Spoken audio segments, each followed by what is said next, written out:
Men O'g'iljaran Xaldurdiyeva Yosh kitobxon tanlovi respublika bosqichi g'olibasiman va prezidentimizning bosh sovrini BYD Chazor elektromobili sohibasiga aylangan kitobxonman. Men mana bu yil tanlovda g'olib bo'lgan bo'lsam, bu faqatgina o'zimning yutug'im emas, bu aynan g'olibligim orqasida juda ko'plab insonlarning mehnati, ularning menga yaratib bergan shart-sharoitlari turibdi.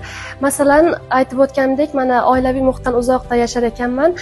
Kitob mutolaasi uchun bir yaxshi muhit topish ham biroz muammo bo'ldi boshda deb ayta olaman va o'zim birinchi kursda ham Milliy kutubxonasiga, ya'ni Alisher Navoiy nomidagi Milliy kutubxonasiga kelib, kerakli darsliklarni, kerakli kitoblarni topib mutolaa qilib turardim va bu tanlov jarayonida ham kutubxona menga juda katta yordam berdi, bir o'z hissasini qo'shdi deb ayta olaman. Chunki baribir kitobxon inson kitob o'qish uchun unga yaxshi, yoqimli muhit ham kerak va bu juda katta ahamiyatga ega va men ko'plab vaqtimni mana shu mahallamizda kutubxonada va universitetimizda kutubxonada hamda Alisher Navoiy nomidagi Milliy kutubxonada o'tkazdim va kutubxona rahbariyatiga ham shu o'rinda o'zimning minnatdorchiligimni bildirib o'tmoqchiman.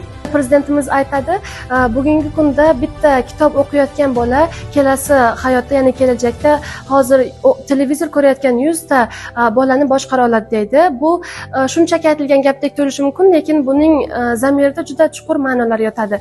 Chunki mana kitob o'qiyotgan inson, o'sha bitta kitobni o'qisangiz, siz u kitobdagi 10 ta, 20 ta insonlarning hayotini boshingizdan o'tkazasiz, ularning ruhiy kechinmalarini, ular xursand bo'lganda xursand bo'lasiz, qiynalganda qiynalasiz va masalan biz hayotda uchrashimiz mumkin bo'lgan qiyinchiliklar va to'siqlarni o'sha qahramonlar boshidan o'tkazganliklarini ko'ramiz va hayotda bir to'g'ri qaror qabul qilish uchun, o'zimizni anglab yetishimiz uchun ham kitobdagi qahramonlar bizga juda katta yordam beradi. Demak, bir kitob o'qisangiz siz 10 ta odamning hayotini yashab o'tasiz, 2 kitob o'qisangiz 20 ta.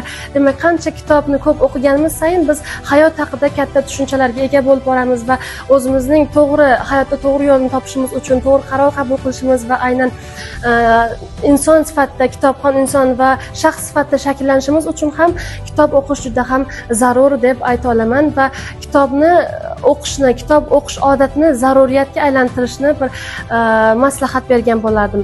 Va ayni shu o'rinda mana shunday kitobxonlik tanlovlarini tashkil etayotgan jamiyatimizni kitobxon sifatida shakllantirish uchun juda katta e'tibor berayotgan, ham ko'plab mablag'lar ajratayotgan prezidentimizga, Yoshlar ishlari agentligiga o'zimning katta minnatdorchiligimni ham bildirib o'tmoqchiman.